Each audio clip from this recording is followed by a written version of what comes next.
அனைவருக்கும் அன்பான வணக்கம். இந்த வீடியோவில் நாம் இந்த 2025ஆம் ஆண்டின் பங்குனி மாத ராசி பலன்களை பார்க்கலாம். நிகழும் ஸ்ரீ மங்களகரமான குரோதி வருடம் மார்ச் மாதம் 15ஆம் தேதி சனிக்கிழமை பிரதமை திதி உத்திரம் நட்சத்திரம் கூடிய நாளில் இந்த குரோதி வருடத்தின் கடைசி மாதமான பங்குனி மாதம் பிறக்கின்றது. இந்த மாத தொடக்கத்தில் கிரகங்களின் சஞ்சாரத்தை ஆராய்ந்து பார்த்தால் ரிஷபத்தில் குரு பகவான், மிதுனத்தில் செவ்வாய், கன்னிராசியில் கேது, கும்பத்தில் சனி பகவான், மீனத்தில் சூரியன், புதன், சுக்கிரன், ராகு என இந்த மாத தொடக்கத்தில் கிரகங்கள் சஞ்சரிக்கின்றன. தமிழ் மாதங்களில் கடைசி மாதம் இந்த பங்குனி மாதம். சூரியன் மீன ராசியில் சஞ்சரிக்கும் மாதம் இந்த பங்குனி மாதம். சிவனின் மைந்தன் முருகப்பெருமானுக்கு தேசம் எல்லாம் கொண்டாடப்படும் உத்திர பெருவிழா பங்குனி மாதத்தில் நடைபெறுகின்றது. அந்த நாளில் கந்த பெருமானை சிந்தையில் நிறுத்தி வழிபட்டால் காரியங்களில் வெற்றி கிடைக்கும். ராமபிரான் சீதையை மணந்து கொண்டதும், மீனாட்சி அம்மன் சொக்கநாதரை திருமணம் செய்து கொண்டதும் இந்த பங்குனி மாதத்தில் தான்.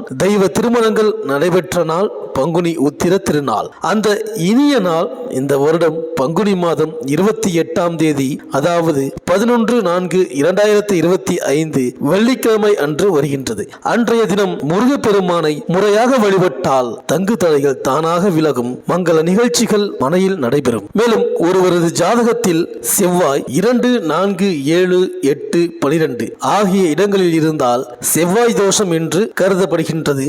அப்படிப்பட்டவர்கள் ஆணாக இருந்தால் பெண் கிடைப்பது அரிது, பெண்ணாக இருந்தால் மாப்பிள்ளை கிடைப்பது அரிது.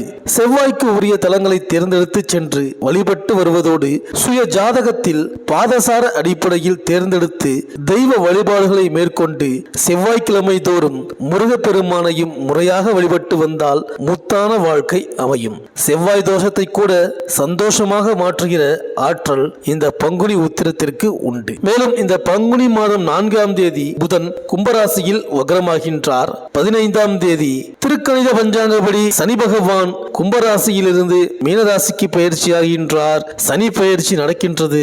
பங்குனி 24ஆம் தேதி செவ்வாய் கடகராசிக்கு பயிற்சியாகின்றார். பங்குனி 27ஆம் தேதி புதன் மீனராசிக்கு பயிற்சியாகின்றார். இந்த கிரகங்களின் சஞ்சாரம் மற்றும் மாற்றத்தினால் உங்கள் ராசிக்கு என்னென்ன பலன்கள் கிடைக்கப் போகின்றது, நீங்கள் செய்ய வேண்டிய பரிகாரங்கள் என்ன என்று இந்த வீடியோவில் பார்க்கலாம். மனக்காரகனான சந்திரனின் ஆதிக்கத்தில் பிறந்து வாழ்வின் 2 பக்கங்களையும் சரிசமமாக கண்டு வரும் கடகராசி அன்பர்களே, வாழ்க்கையில் உயர்ந்த லட்சியத்தை கொண்டவர்கள் நீங்கள். சுறுசுறுப்பாக செயல்பட்டு எதையும் திறமையுடன் செய்து முடிக்கும் ஆற்றல் கொண்டவர்களாகவும் இருப்பீர்கள். உங்களை நம்பி ஒருவர் பொறுப்பை ஒப்படைத்து விட்டால் அதை எப்படியாவது முடித்துவிட வேண்டும் என்ற எண்ணமும் அதற்கேற்ற செயல்பாடுகளும் உங்களிடம் இருக்கும். உங்கள் மனதில் கடந்த கால நிகழ்கால சிந்தனைகளை விட எதிர்காலத்தை பற்றிய சிந்தனையே எப்பொழுதும் ஓடிக்கொண்டிருக்கும். நடந்து முடிந்தவற்றை பற்றி எப்பொழுதும் கவலைப்படாதவர்கள் அடுத்து என்ன செய்யலாம் என்பது பற்றியே யோசித்துக் கொண்டிருப்பீர்கள். எல்லோரிடத்திலும் சகஜமாக பேசி பழகி எதையும் கிரகித்துக் கொள்ளும் சக்தி படைத்தவர்கள் நீங்கள். அதே நேரத்தில் இரக்க குணமும் எளிதில் உணர்ச்சி வசப்படக்கூடியவர்களாகவும் இருப்பீர்கள். இருந்தாலும் எந்த ஒன்றையும் முன்னதாகவே அறிந்து அதற்கு ஏற்ப செயல்படுபவர்களும் நீங்கள் தான். உங்களுடைய ராசிநாதன் வளர்வதும் தேய்வதுமாக இருப்பது போல் உங்கள் வாழ்க்கையும் வளர்ச்சியும் வீழ்ச்சியும் கொண்டதாகவே இருந்தாலும் உங்களிடம் போட்டியிட்டோ மோதியோ உங்களை யாராலும் வெல்ல முடியாது. தோல்வி வருமென்று தெரிந்தால் அதை எப்படி மாற்றுவது என்ற வழியையும் நீங்கள் கண்டுபிடித்து விடுவீர்கள். இந்த பங்குனி மாதம் உங்களது பல சிரமங்களை, பொருளாதார பற்றாக்குறை பிரச்சனைகளை, வம்பு வழக்கு தொந்தரவுகள் அனைத்தையும் முடிவுக்கு கொண்டு வந்து திருப்தி நிம்மதிக்கு ஆளாக்கப் போகின்றது. இந்த மாதத்தில் உங்கள் ராசிக்கு 9ஆம் இடத்தில் சூரியன் அமர்ந்திருக்கின்றார். அவருடன் சுக்கிரன், ராகு, புதன் கிரக கூட்டணியும் ஏற்பட்டிருக்கின்றது. யோகாதிபதியான செவ்வாய் உங்கள் ராசிக்கு 12இல் வக்ர நிலைமையில் நிற்கிறார். குரு பகவான் அமர்ந்திருக்கின்ற விசேஷ நிலைமையால் ஏகப்பட்ட அதிர்ஷ்டங்களை ஒவ்வொரு விஷயத்திலும் அடைந்து விடுவீர்கள். சனி பகவான் மட்டும் கொஞ்சம் சரியில்லாத அமைப்பில் சுழல்கின்றார். வாக்கு நாணயத்தை எப்பாடுபட்டாவது காப்பாற்றி விடுவீர்கள். இந்த பங்குனி மாதம் 2வது வாரம் உங்கள் ராசிநாதன் சந்திரன் 11ஆம் இட குரு மற்றும் 3ஆம் இட கேது கிரகங்களின் வலிமையால் ஏகப்பட்ட நல்ல சௌகரிய திருப்தி மகிழ்ச்சிகள் வெற்றிகளை அடையப் போகின்றீர்கள். குடும்ப ரீதியாக எந்தவித பெரிய இடையூறையும் அனாவசிய கோளாறுகளையும் சந்திக்கப் போவதே இல்லை. 3வது வாரம் முடிந்ததிலிருந்து புனர்பூசம் நட்சத்திரக்காரர்களுக்கு அனைத்து வித எண்ணங்களும் பூர்த்தியாகி குடும்ப வாழ்வில் இனிமை ஏற்படும். ஆரோக்கியம் எந்த ஒரு பெரிய சங்கடத்தையும் விரயத்தையும் ஏற்படுத்தாமல் நகரும். ஆயில்யம் நட்சத்திர இளம் இருபாலரும் பெற்றோர்களின் கருத்துக்களை மீறக்கூடாத மாதம் இந்த பங்குனி மாதம். கடன் வம்பு வழக்கு சமாச்சாரங்கள் ஒரு வழியாக முடிவிற்கு வரும். உத்தியோக வகை பதவி இடையூறுகளை சந்திக்க மாட்டீர்கள். வயது கடந்தவர்கள் ஆரோக்கியத்தில் கவனம் வேண்டும். இந்த மாதம் செவ்வாய், ஞாயிறு மற்றும் வியாழக்கிழமைகளில் விசேஷ அதிர்ஷ்ட அனுகூலம் காத்திருக்கின்றது.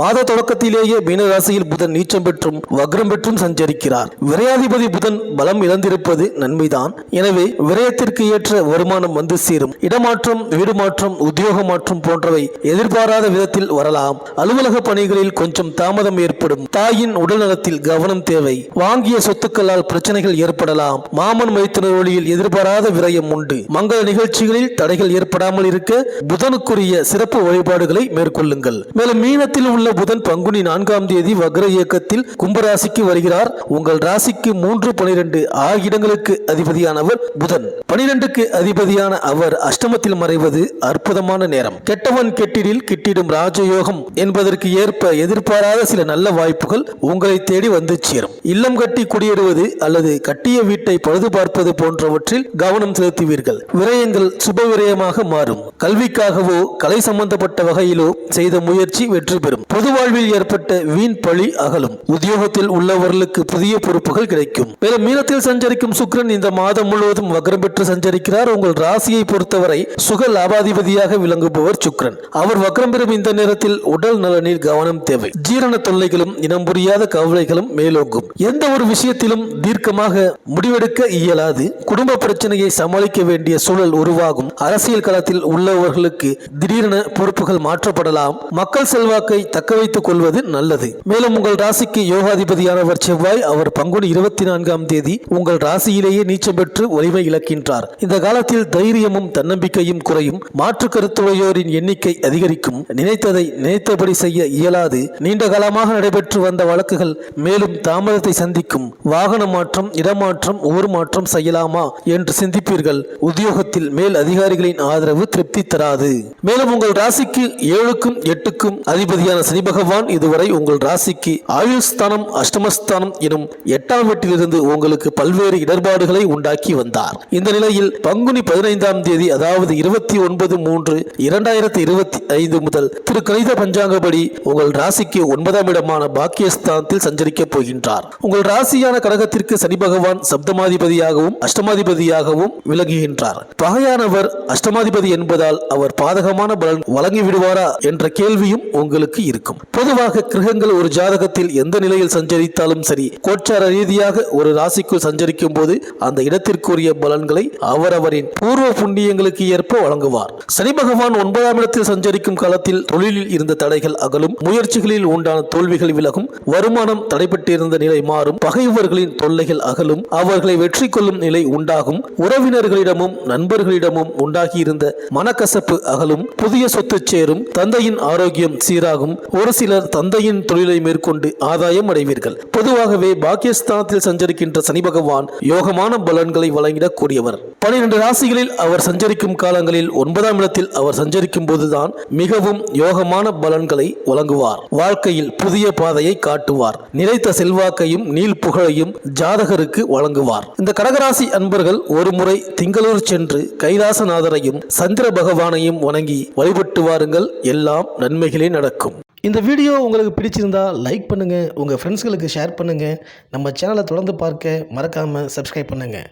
பக்கத்தில் இருக்கிற பெல் ஐக்கனை கிளிக் பண்ணிக்கிங்க. மீண்டும் அடுத்த வீடியோவில் சந்திப்போம். நன்றி, வணக்கம்.